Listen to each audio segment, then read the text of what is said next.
Hi everyone. So it's very, very cold here today. With the wind chill, it feels like minus 25, minus 30 in Toronto. So I guess I won't be going out for my walk today. I did some cold calling for jobs and I called some places I applied to. Sometimes they do take your calls, sometimes they don't. But I'm hoping something comes through for me. I also emailed the Sisters of St. Joseph and the Mary Ward Sisters. They have offices here downtown and sometimes they look for people. So they sometimes will give you a room to stay with them and then they'll pay you. And I asked them to keep me in mind for that because I don't mind doing it. I mean, I hardly use the gym and that. I do use it and I enjoy it, but if I move out from here, it's not like I'll miss it. And the pool as well, because it's there, I use it, but I'm not going to go to community centers and all that to use the pool and to take classes and all. I just do everything at home. I put YouTube videos on and I do them. I do Tai Chi, I do sometimes dancing, whatever, but I don't go to community centers and all that. I'm not really interested in that. My main thing is that I need to get a job and I need to get work and to get an income coming in. And in the church, I have a lot of experience. I used to run the children's liturgy. I used to coordinate that with Lynn Williams. And I've also helped with distributing the Eucharist at Mass, reading at Mass, cleaning the church, and those are all transferable skills. So I'm hoping something like that can come up for me. And also I can help with things like cooking and stuff, but I mean, for me, I use a lot of spices. That's why I didn't apply for the job at the church, because it's difficult with cooking. You have to be aware here, especially in Canada. People have different dietary restrictions. People have different ways of cooking. So I didn't apply for that, but I have helped with packing brown bag lunches for out of the cold. And I've gone to, I think we used to do it at St. Patrick's downtown. I've gone to help with that for out of the cold and serving at the church for the homeless. I've also done it for other places, Volunteer Toronto, where I've helped to serve the meals and also to clean up afterwards. So I'm hoping something will come up for me. But yeah, I'm not just applying to the banks. I'm applying to a lot of different areas and areas that I see on Indeed. I'm applying to different positions, so let's see. I don't know how come other people that left Teleperformance or that get laid off the same time as me, they've gotten other opportunities. Some of the roles are bilingual, so obviously I can't apply for those, but people have gotten work in contact centers, in collections, in other places, in administration, HR. So I don't know how come only I can't get a job with all my networking and everything that I'm doing. But I've sent messages out to people to let them know that my case is very desperate and, you can't live for over a year with no income coming in and that I don't have anybody to help me. I've also got to think of my mother because I sponsored her and I brought her to Canada. So, if I'm not working and I can't claim taxes and all that, that's not a good reflection for both of us. So that's why I'm trying to find something as soon as possible that I can start doing, whether it's administration or customer service, project management. Those are all the areas I'm focusing on. And AI, I've seen a lot of adverts coming out now for writing the programming, writing the scripts, all of that. So I'm trying to find something in an office where I can go into work because I'm tired of staying at home by myself every day. Since COVID hit, I've been at home. I don't like it. I don't like just waking up and going to my computer, then logging off. I like to go into an office and be with other people and socialize. And also when you have an income, then you can go out, you can go to events. HRPA is having a lot of events downtown, but I don't go to them because I don't have any income coming in. I save that TTC fare. So let's see. I hope this is going to be my breakthrough, and I hope I get something, because yeah, it's a bit too long now. And I don't mind going and living with the sisters. Why not? Lots of people do it. Lots of lay women take jobs with the sisters, and they go and they stay there. Some of them have apartments. Some of them have a room with them. I can also do that. I can give up this place and I can go, because I really don't. I mean, yeah, I'll miss the pool, but I've lived many years without a pool. It's just the last 8 years that I've had access to the pool. And if I have access to things, then I use them, but it's not a big deal to me. So I like swimming, so I do it, but I can do other things. I can go walking, I can dance, I can do other things to keep fit. So it's not a big deal to me. The ideal, of course, is to buy a home with a pool. Then I have my own, and I can swim and all that. But we'll see.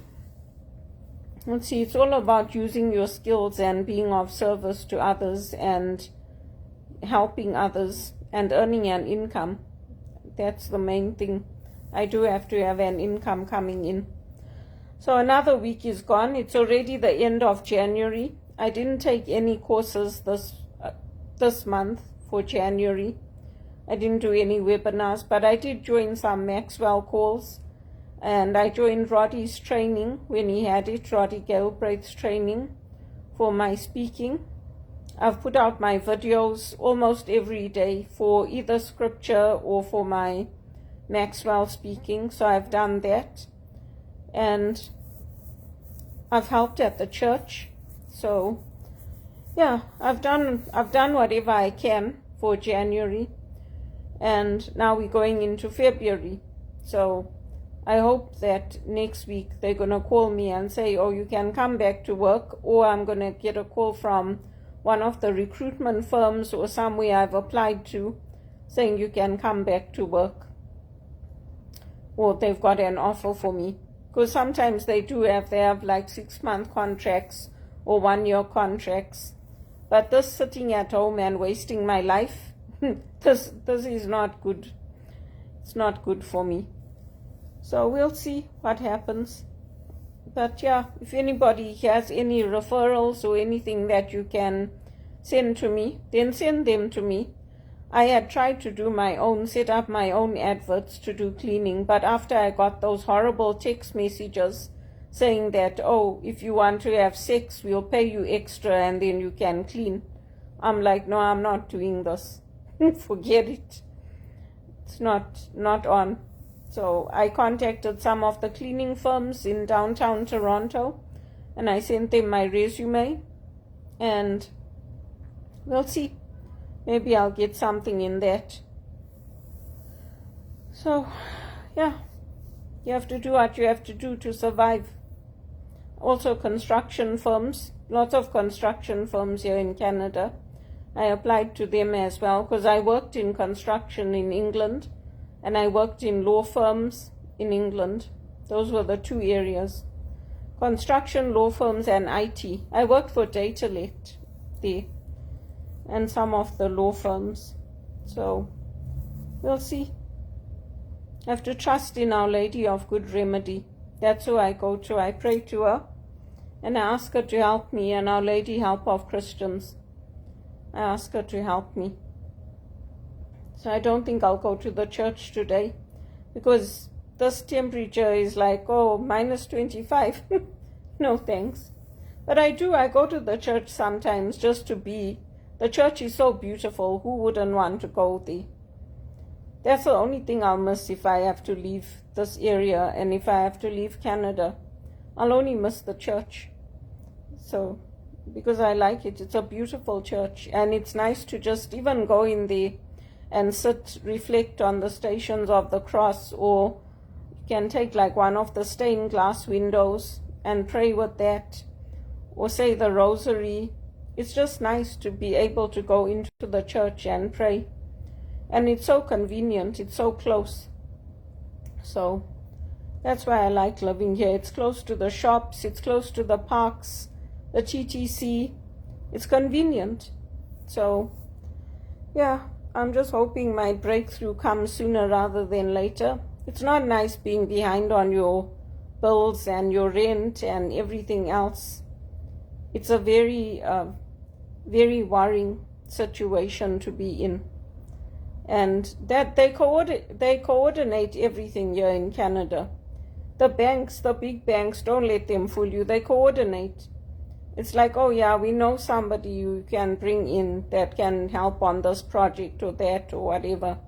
They coordinate it all. So I just hope that God opens that right door for me, and that I'll be able to get into a good paid job where people won't be able to interfere with me and won't be able to get me out of my jobs, and no more disappointment. Like, you do the top job, you excel, you mentor others, and then you're sitting and watching all the people that you mentored getting promoted, getting put into good paid positions, traveling.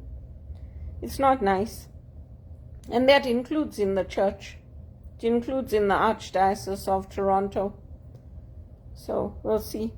Let's see what happens. But yeah, it's a waste of your life. If you're sitting at home and you're doing nothing, you have to be helping people. That's why I do my videos as well. Because then at least I'm doing something productive. I'm doing something where I'm sharing my skills and sharing my knowledge and sharing how I survive going through all these transitions. Because believe you me, it's not easy. It's not easy. Every time you lose a job, it's not easy to go through the transition and to stay positive and to stay focused and to be resilient. It's very, very hard, especially if you're on your own. It's very difficult. So yeah, I'll do my reflection later, and then I'm going to watch the Mass. That's the other thing that I do consistently. I participate in the Mass online. I watch the Mass on YouTube, and I keep up my prayer. I'll make sure that I'll pray the Rosary, I pray the Angeles, and I pray every day. That's what helps me to stay strong. But yeah, it's very, very difficult. And many of the managers I worked with are retired now. So, even if I go back into banking, I won't know anybody. It will be completely new people, because all of them are retired. Jean de Gagne is retired. John Holt is retiring. Dave Barron's left the industry. Michelle Parady's retired. Michael Stein's retired. Heather Edwards is not involved. She's not in banking anymore. Evan Mammoth is at BMO. So he's somebody I circle back with every now and again to tell him I'm still looking. Jason Peel is still there. Anil Nayak. I tell all of them. I spend time going through my contacts and reaching back to people, telling them that I'm looking for work and what I've done, and if they can put my name forward for any opportunities that come up. So I don't just rely on the applying for jobs online. I do network, I do reach back to people, I do tell people that I'm available and that I'm looking. Mark Belash, Mark and I volunteered together with HRPA. All the board members that I volunteered with on Greener City, I reach back to all of them as well. Wildlife Preservation Canada, I was a board member. In both of those, I helped with governance, and I helped with the HR recruiting and policies. So I reached back to all of them. I sent an email to Father Gordon at Regis College as well to tell him that my situation is not good, and my mom and I are very worried about what the future is going to hold, because it's a long time now, and every time they let me go, it's always like, oh, you did a very good job, but sorry, we don't have anything. It's like, well, we're gonna call you back, but then they never do. So I don't know if Teleperformance is gonna call me back, but they also, I mean, most of the people are not happy. If you read the reviews on Indeed and all of that, people are not happy with the way they get treated. So I don't know if they're making changes to improve things, but how you treat your employees matters. Because if you don't treat people well, you'll end up with more health problems, more turnover, more, you lose profits in the end.